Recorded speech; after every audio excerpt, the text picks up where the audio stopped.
केला. त्या पांडुरंगाबरोबर महाराजांनी आयुष्य काढलं. बंगल्याऐवजी किंवा ओनरशिप फ्लॅट ऐवजी हेच घर महाराजांनी मानलं जिथं पांडुरंग ते माझं घर.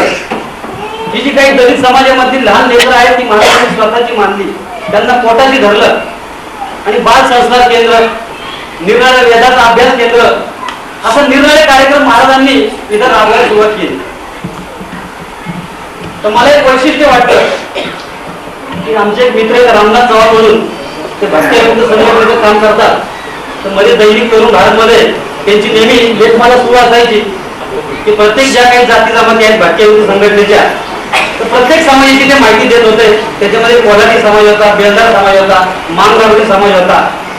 खरोखर ते वाचताना काही चिरल्यासारखं व्हायचं की ही जी काही भटक्या विमुक्त जमातीमधली लोक आहेत त्यांची नावं सुद्धा कशी गुन्हेगारीला अनुसरून अशी असायची. बरं काहीतरी एखादं चोरीचं नाव आलं तर त्याच पद्धतीचं नाव पडलेलं असायचं. म्हणजे नाव सुद्धा लावण्याचा अधिकार त्यावेळेला असा मिळालेला नाही असा हा पिडलेला समाज ते वाचताना.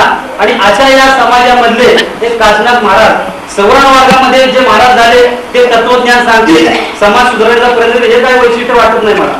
परंतु गावाच्या एका कोपऱ्यामध्ये संबंध भटकणारा असा कोल्हाटी समाज एकत्र करायचा आणि त्याच्यामध्ये समाज जागृती करायची, हे काहीतरी वेगळेपणाने वैशिष्ट्य वाटतं.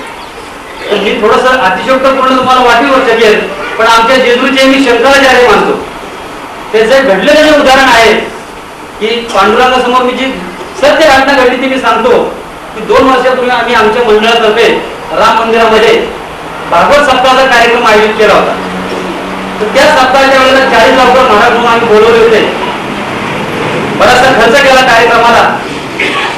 थोडस लोकांपर्यंत काही धर्माचे अजून पोचलेलं नाही म्हणावं लागेल, मध्ये अवदासींनी आलेला असेल.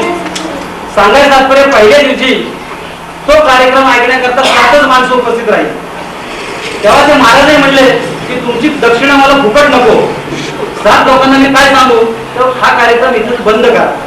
आणि काय त्यावेळेला मला खंडेरायाने बुद्धी दिली की आपल्या जेजुरीमध्ये एका ठिकाणी बरंचसं काही धार्मिक कार्य चालतं, ते म्हणजे आमचं विठ्ठल मंदिर.